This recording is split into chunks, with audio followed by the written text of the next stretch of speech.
Este es el tema del día en Econoticias, los puntos grises y positivos del índice de competitividad de Ibagué. Saludamos al economista de la Universidad Nacional, Nicolás Álvarez. Buenos días, Nicolás. Buenos días, Juan Pablo, a toda la audiencia de Ecos del Conveima. Saludamos al MBA, director de FENALCO Tolima, Cristian Gutiérrez. Apreciado Cristian, buenos días. Estimado Juan Pablo, buenos días. Y buenos días a todas las personas que te acompañan en la mesa y por supuesto a las que nos escuchan y nos ven hasta ahora. Querido Cristian, ¿qué diferencias más destacadas observa usted entre Ibagué y ciudades del eje cafetero como Manizales y Pereira en términos de competitividad? ¿Por qué nos siguen aventajando en el eje cafetero, en Neiva, en Popayán, en el ranking global? Bueno, Juan Pablo, nosotros desde FENALCO hicimos un análisis del pasado informe que fue emitido la semana pasada y evidentemente allí se evidencia, valga la redundancia, cómo ciudades como Manizales y Pereira están por encima en posicionamiento de la ciudad de Ibagué, y creo que tiene que ver mucho con el orden que están tomando las cosas en las ciudades. Creo que tienen un plan de ciudad y este plan les ha ido llevando a que cada año lleven una mejora significativa. Si bien hay algunos ítems donde podemos estar cercanos a estas ciudades, definitivamente si lo miramos en un todo de los 13 pilares, definitivamente nos han tomado bastante ventaja y creo que hay unas brechas importantes que la ciudad de Ibagué tiene que iniciar a cerrar. Nicolás, ¿cuáles son los principales obstáculos que enfrentan, según usted, las pequeñas y medianas empresas en Ibagué, por ejemplo, para formalizarse y crecer en el mercado? Bueno, Juan Pablo, dentro de los factores que identifica este índice, este informe, principalmente son dos. Primero, el entorno para los negocios y segundo, la sostenibilidad ambiental. Es muy preocupante, Juan Pablo y audiencia, el desempeño que tuvo la ciudad en el tema de trámites y competencia. Juan Pablo, ocupamos el deshonroso 23º puesto en facilitación de trámites. Para los ibaguereños conocerán o les habrá pasado, por ejemplo, que se habrá demorado semanas o meses para sacar algún tipo de permiso o algún documento en la agencia de tránsito. O también les habrá pasado que para formalizar una empresa, una ONG, como me decía un amigo, también se demoró semanas o meses y se desaprovecharon muchas oportunidades. Precisamente factores como este son los que desincentivan la inversión de grandes empresarios de Bogotá o, por qué no, de otros países, generando barreras de entrada para la ciudad. ¿Esos son los principales ítems en lo que se conoce como entorno para los negocios, o hay más barreras de entrada para poder hacer empresa en Ibagué? Precisamente ese es el segundo punto, Juan Pablo, y es el tamaño del mercado. Ibagué es una ciudad intermedia en cuanto a población, sin embargo estamos desaprovechando una grandísima oportunidad que es el mercado externo, Juan Pablo. Nosotros ocupamos el lamentable 22º puesto en el tamaño del mercado externo y el 24º puesto en el grado de apertura comercial. Es decir, los ibaguereños no estamos exportando nuestros servicios ni tampoco nuestros productos. Yo diría, Juan Pablo, que se debe a varios factores. Por ejemplo, usted lo ha abanderado muy bien de los que he escuchado, y es que no hay en Ibagué ni en el Tolima una agencia de promoción de la inversión extranjera, donde primero le digan a los inversionistas de otros países: mire, en Ibagué hay estas ventajas en cuanto a la creación de empresas, están estas oportunidades, la ubicación de Ibagué, etcétera, etcétera. Y tampoco hemos capacitado a los emprendedores ibaguereños de cuáles son los trámites legales, administrativos y técnicos para exportar a otros países. Nos hemos quedado, Daniel Orjuela, economista, con los muy buenos días cortos, con pañitos de agua tibia en el tema del desarrollo económico de la ciudad, de nuestros empresarios, hacerlos ver mucho más grande para de pronto sacudir ese mercado secundario y terciario que es del que vivimos por tradición. Bueno, primero muy buenos días a la mesa. Juan Pablo, muchas gracias por este espacio. A Cristian, que lo vemos por allá conectado, un abrazo. FENALCO siempre también atento a la competitividad. Digamos que esos indicadores son interesantes desde la parte de analizar. Después de la caída del muro de Berlín, nosotros lo que empezamos fue a competir a ver quién hacía mejor las cosas, y el comparativo aquí sí es necesario, compararnos con otras ciudades es necesario, pero también revisar el detalle de algunos indicadores que nosotros decimos que estamos bien, pero cuando uno va y mira el puntaje, no es que estemos bien, es que todas las ciudades están mal, incluyendo la ciudad de Ibagué. Tener puntajes de 4, de 5 y estar entre los primeros 10 del país, uno dice, es que están calificando sobre 10. Es decir, hay alguien que tiene los 10 puntos y nosotros estamos bien por debajo. Temas como innovación. Ahora bien, con respecto al desarrollo económico, Juan Pablo, muy puntualmente, digamos que se están empezando a hacer tareas bien interesantes. En este caso, pues vimos los incentivos, pero los incentivos lo que va a buscar es disminuir aumentar la tasa de ocupación, atraer inversión, y cuando llega la inversión, pues entonces que empezamos con los trámites que tenemos nosotros. No sé, Juan Pablo, usted hace mucho tiempo, yo creo que podemos hablar de años, se había hablado de la ventanilla única, y es un tema bien importante para agilizar los trámites, pero que esa ventanilla única todavía no está funcionando de la mejor manera, todavía no está dando trámites ágiles para que las empresas lleguen. Y pues también estamos hablando hace mucho tiempo de la Agencia de Promoción de Inversión, que no le estamos dando herramienta. En algún momento, hace como 2 años, se habló de construir una mesa donde todas las personas que tengan que ver con la atracción de inversión, con que una empresa llegue, por ejemplo, el IVAL, Cortolima, Catastro, todos estén sentados en una sola mesa, pero que sea uno solo el interlocutor. ¿Qué pasó con la ventanilla única en Ibagué, Cristian? Pues Juan Pablo, la ventanilla única no, hasta el momento no se ha tomado una implementación como debería ser. Y yo aquí muy de acuerdo de lo que dice Daniel, es que si la ciudad verdaderamente va a tomar una vocación hacia la atracción de inversión, debe serlo y debe parecerlo. Es decir, no solamente tener la lista de incentivos tributarios que recientemente fue aprobada en el Consejo, sino también tener la oficina de atracción de inversión, tener todo un entorno, un ecosistema que vaya alrededor de que verdaderamente sea una vocación de la ciudad, que la ciudad diga, oiga, estoy fortaleciendo mis instituciones, llámese Secretaría de Desarrollo Económico, llámese Agencia de Promoción de Inversión, la creación misma de la ventanilla, pero no solamente la creación, sino la gestión de la misma. No de que hayan unos momentos donde digan, no, es que como no hay un contrato, entonces no está operando y opere por momentos, sino es verdaderamente una vocación a la atracción.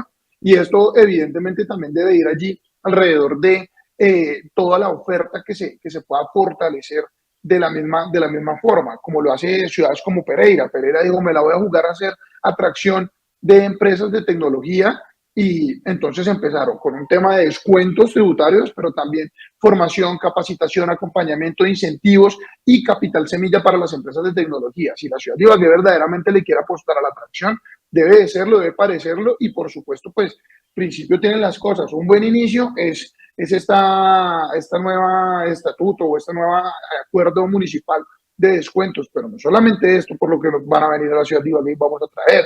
A veces es un solo ítem, son muchos los factores que inciden para que un empresario, para que un inversionista tome la decisión de venirse a una ciudad como Ibagué y no se vaya a otra ciudad que puede ser cercana o incluso puede estar muy alrededor, circundante de Bogotá, y no necesariamente tiene que ser ciudad capital. 7:12, ¿qué tipos de incentivos considera Nicolás que serán más efectivos entonces para atraer inversión privada extranjera? Ya estamos hablando de la agencia de promoción, 11 años creando una agencia de promoción en Ibagué, imagínense, ventanilla única, otros 15 años seguramente hablando sobre ese tema. Incentivos tributarios desde la época de Chucho Botero y hasta el mes pasado no se lograron, hasta que por fin la alcaldesa Aranda escuchó, dio la orden y Naidú Romero hizo caso y por fin hicieron los incentivos tributarios. Se demoraron 9 meses, pero lo hicieron. ¿Qué más se necesita para que haya clima de inversión privada en Ibagué? Bueno, Juan Pablo, creo que es importante reiterar, y el ranking mismo nos lo dice, nos está hablando, y es el tema de los trámites, Juan Pablo, porque es demasiado engorroso. Se están demorando meses, semanas los empresarios para poder formalizar una empresa. Y no solamente es eso en sí mismo, sino la cantidad de oportunidades que se están desperdiciando día a día, porque las oportunidades a veces hay que tomarlas ya, no pueden esperar meses, semanas. Yo sí me gustaría hacerle una propuesta a la doctora Joana, y es que creara una oficina, no crear nueva burocracia, sino que reorganizar con los contratistas de la Secretaría de Desarrollo Económico y también de la mano, ¿por qué no?, de la Cámara de Comercio, crear una oficina mediante la cual se mire, un diagnóstico claro y robusto de cuáles son los impedimentos, cuáles son los trámites que pueden sobrar, que se pueden simplificar, Sí. para que de la mano de estas dos entidades y por qué no también del gobierno nacional se puedan simplificar los trámites y ya la creación de empresas, de ONGs y de otras entidades pueda ser mucho más rápida y eficaz. Daniel, hablemos más del entorno para los negocios, que es en lo que está más mal Ibagué. Ya vamos a hablar también de la sostenibilidad ambiental. Cristian, ¿qué estrategias, Daniel, concretas podrían adoptarse en la administración local para, por ejemplo, reducir la burocracia y atraer más inversión? Bueno, Juan Pablo, básicamente entorno para los negocios lo dividimos en dos, en los trámites y competencia y en la dinámica empresarial. En cuanto a trámites y competencias, lo que estamos hablando, la facilitación de trámites, pero ahí también hay dos indicadores en trámites y competencia que es muy difícil para la ciudad de Ibagué mejorar, que es la concentración en el sector secundario y la concentración en el sector terciario. En este caso, como sabemos nosotros, la concentración en el sector terciario supera el 95% en la ciudad de Ibagué. Es decir, somos una empresa de servicios, somos una ciudad de comercio, somos una ciudad donde esto es lo que nos mueve, y para atraer inversión tenemos que hacer más atractiva la ciudad en cuestión de comercio, que es lo que nos está fortaleciendo, y en cuestión de industria. Por ejemplo, articulándolo con otros temas, mientras que nosotros en ingresos de los ocupados recibimos 349.000 millones de pesos mensuales, todos los ocupados de la ciudad, en Pereira son 519.000 millones que reciben los ocupados, es decir, es mucha más capacidad adquisitiva. Y si lo miramos en términos per cápita, en Pereira el promedio 1.740.000 y en Ibagué 1.673.000, es decir, tienen 100.000 pesos más que Ibagué para gastar en el comercio. Siendo más pequeña, ¿no? Y mucho más joven que Ibagué. Claro, y mucho más joven que Ibagué, pero si miramos la historia, algo sucedió en el 2012, que Pereira empieza a aumentar ocupados y Ibagué empieza a disminuir ocupados. Desde el 2012 para acá, es automáticamente. Cuando se perdieron los incentivos tributarios, cuando se perdió todo lo que se hizo más o menos en el 2011, 2012. Cuando llegó la debacle de los Juegos Nacionales. Y se fueron todas las empresas de la ciudad. Cuando llegó la izquierda. No digo porque la izquierda sea mala, sino porque no incentivaron el tema de generación de empresa en la época de Jaramillo. Ahora estamos pagando esas estrategias que se utilizaron en ese entonces, si se pueden llamar. Ahora bien, con respecto a la dinámica empresarial, entonces está la tasa de registro empresarial. Es decir, que antes este indicador se llamaba tasa de natalidad, pero lo cambiaron a tasa de registro empresarial, es decir, cuántas empresas se están creando, y de estas pues la gran mayoría son microempresas, la densidad empresarial y la participación de medianas y grandes empresas. ¿Qué significa que esté súper concentrado el sector secundario y terciario para el bienestar de una economía en Colombia o en el mundo? Claro, que somos una ciudad donde solo tenemos la gran mayoría sector terciario, es decir, estamos hablando de que la gran mayoría es comercio y servicios, y la calidad de empleos que podemos ofrecer nosotros de esos, que inclusive había un medio de comunicación hablando que no sabemos por qué los jóvenes no quieren trabajar. No, sí sabemos por qué los jóvenes no quieren trabajar, porque solo hay ocupación en construcción, solo hay ocupación en servicio al cliente, en atención, en vendedores, solo hay ocupación en temas de mesa y bar, de los que sirven a la mesa en los restaurantes, y hay muchas personas profesionales que dicen: yo no estudié para trabajar en esto, con todo respeto a todos los empleos. Entonces, cuando no generamos empresa, industria, donde podamos ofrecer otro tipo de trabajos, donde se haga transformación en la ciudad, que son las grandes empresas que pueden dar ocupación, pues Ibagué va a seguir con este ¿Qué tema. podemos decir, Nicolás, sobre la concentración del sector secundario y terciario? Es una de las más altas de Colombia, la que tiene Ibagué. ¿Qué significa para el bienestar de una economía, de un territorio, que esté concentrado el sector terciario? Bueno, Juan Pablo, como ya también lo decía un poco mi compañero Daniel, esto es consecuencia precisamente de que no hubo una articulación, no de un alcalde ni de dos, sino como una política casi que de Estado de Ibagué, que retuviera toda esa empresa que llegó a causa de la desgracia de Armero, y que gracias a una ley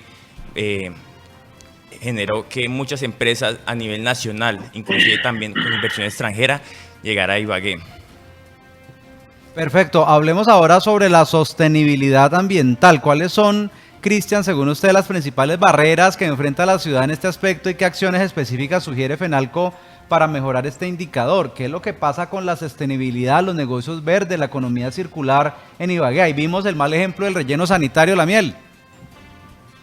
Bueno, Juan Pablo y compañeros de la mesa, parte de los problemas que encuentra o que lleva la ciudad, que no son exclusivos únicamente de Ibagué, pero sí son muy marcados en la ciudad de Ibagué, es quizás todo el tema de deforestación, la vida útil, la disposición de residuos es muy importante a la hora de hacer la atracción de inversión. Desafortunadamente nosotros acá en la ciudad de Ibagué, estos temas como que a veces pareciera que son tabú o no los tocamos, pero es algo que impacta bastante porque pues una empresa que si queremos atraer industria, Daniel acaba de decirlo, estamos hiperconcentrados en el sector terciario, queremos atraer industria, por supuesto pues la industria genera unos residuos y esos residuos tienen unos costos de transporte, posiblemente pues las industrias que atraigamos pues tienen un impacto ambiental, pero si no tenemos una política clara, si no tenemos efectivos incentivos, efectivos manejos, planes y demás, pues difícilmente se va a tomar la decisión de llegar acá. Por eso creo que nos castigan tan duro en el tema de sostenibilidad ambiental, aun cuando pareciera que nosotros somos extremadamente ambientalistas en la ciudad de Ibagué. Ahí vemos que la marcha carnaval, vemos un montón de manifestaciones, pero cuando vamos a la realidad es que no tenemos, o somos muy débiles y no tenemos absolutamente nada, o no lo hemos sabido organizar. Y creo que gran parte de los problemas que tenemos con la posición, ahorita que hacían el comparativo de hace cuánto se comenzó a perder el empleo, porque la hiperconcentración y demás, es porque también la ciudad de Ibagué no tiene un plan a largo plazo de desarrollo económico. El plan aquí es enmarcado en los 4 años del gobierno de turno, pero no está pensado en el largo plazo cuáles son aquellas industrias que queremos atraer, cuál es esa apuesta a 20, a 25, a 30. Si bien tenemos la visión, pero es que la visión sin acción materializada, pues difícilmente se va a llegar a algo. Estamos siendo, Nicolás, muy cortoplacistas en la Secretaría de Desarrollo Económico de Ibagué, que se supone que se creó para generar el desarrollo de la ciudad. Sí, Juan Pablo, y también no siento y no veo por los datos que arroja este informe y otros que haya una articulación tanto de la Secretaría de Desarrollo Económico como la ambiental. Por ejemplo, Juan Pablo, Ibagué ocupó el deshonroso puesto, el 22º puesto en emisión de fuentes móviles. Es decir, estamos siendo, recordemos, son 32 ciudades las que son medidas, el 22º puesto. Aquí juega un papel muy importante, precisamente, el sistema estratégico de transporte, para que realmente haya una transición a fuentes sostenibles, a fuentes que permitan realmente que no se generen tanta emisión de CO2, que es lo que está generando el cambio climático. Asimismo, también hacer un llamado a Cortolima. Ocupamos el 25º puesto en áreas protegidas. Para los ibaguereños no será un secreto que lamentablemente se han generado unas mafias, porque no tiene otro nombre sino mafias, por ejemplo en el cañón del Conveima, que están construyendo casi que al borde del río. Hace falta control estricto para que protejamos esos activos naturales que son esenciales, como lo han dicho a propósito de la COP16, para el desarrollo sostenible y el crecimiento económico a largo plazo. Claro, ¿qué otro ingrediente podríamos agregar, Daniela, a la sostenibilidad ambiental y la colaboración entre sectores público y privado para este tema en Ibagué? Claro, aquí es importante que dentro de este pilar, en todos los indicadores menos en 2, quedamos igual. O sea, no es que nosotros hayamos tampoco empeorado o mejorado, sino que las otras ciudades sí lo hicieron de alguna manera mejor. Hay un indicador bien importante, Juan Pablo, al respecto de lo que usted decía, que es vida útil del sitio de disposición final de residuos. No me diga que eso es un pilar. Eso es un indicador dentro del pilar. Vida útil del sitio de disposición final de residuos, donde básicamente estamos en el puesto 28 el año pasado y este año continuamos en el puesto 28. También es importante aclarar que los resultados que estamos viendo ahora en el 2024 son de las gestiones que se hicieron en el 2023. Están recogiendo información para presentar el 2024, que es corte hasta mitad de año, que es donde podemos evaluar realmente este periodo, cómo hemos avanzado. Pero efectivamente tenemos nosotros que empezar a trabajar temas como emisiones de CO2, temas como hectáreas de bosque deforestadas, temas de negocios verdes, que era una meta del plan de desarrollo anterior y que este plan de desarrollo de nuevo lo quieren articular con Cortolima. Cortolima tiene unas iniciativas interesantes, pero hay que trabajar realmente, hay que mostrarlos que realmente pasen de iniciativas de emprendimientos a ser empresas de negocios verdes de verdad. ¿Qué papel juega, como no todo puede ser malo, sino también hay cosas buenas, Nicolás?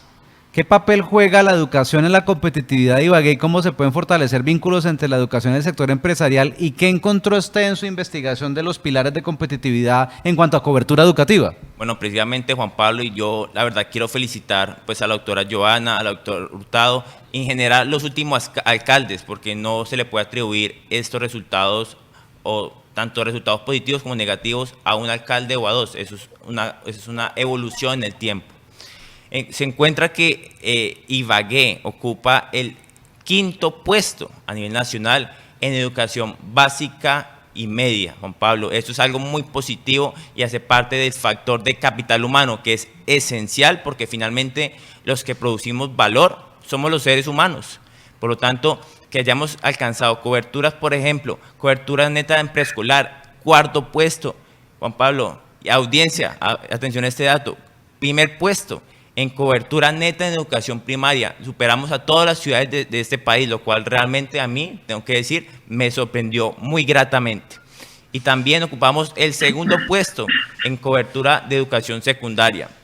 Entonces, en cuanto a cobertura, estamos bien, sin embargo, siguen unos retos en cuanto a calidad, sí. En cuanto a calidad del sistema educativo, y a pesar de que tenemos deudas, como Juan Pablo y la audiencia lo sabe, del FIE en cuanto a la infraestructura educativa, tenemos un gran desempeño en temas de cobertura educativa. ¿Qué deberíamos hacer usted que ha hecho este comparativo de benchmarking con otras ciudades pequeñas, intermedias de Colombia? ¿Qué debería hacer Ibagué, Cristian, finalmente para intentar superar al eje cafetero, para que Ibagué sea más atractiva que ellos, estando mejor ubicado, teniendo incluso hasta mejor clima, estando más cerca de Bogotá, etcétera, teniendo mejores vías nacionales? Bueno, Juan Pablo, yo creo que nosotros, así como lo acabas de decir, tenemos absolutamente todo. ¿Qué nos ha faltado? Por un lado, el plan. Yo digo, es tener un plan. Y el plan debe ir organizado a largo plazo, que lleve todas sus acciones y demás. Y lo segundo, iniciar, porque es que somos muy buenos planeando, tenemos muchas iniciativas, tenemos muchos buenos proyectos, pero somos muy malos ejecutando. Entonces, si no ejecutamos, pues difícilmente vamos a cambiar este tipo de posiciones. Por otro lado, también es tomar una vocación. Desafortunadamente o afortunadamente, dependiendo cómo se vea, la ciudad de Ibagué y el departamento del Tolima pues tienen una vocación, unas múltiples vocaciones, pero definitivamente hay que tomar prioridades, hay que priorizar basado en esas priorizaciones, crear planes y crear todo un ecosistema que acompañe a este plan para que se pueda desarrollar efectivamente, que ese es el caso como lo ha hecho Pereira, como lo está haciendo Manizales, lo viene haciendo Neiva desde hace unos 3 o 4 años, y nosotros desafortunadamente nos hemos quedado mucho en el discurso y poco hemos pasado a las acciones.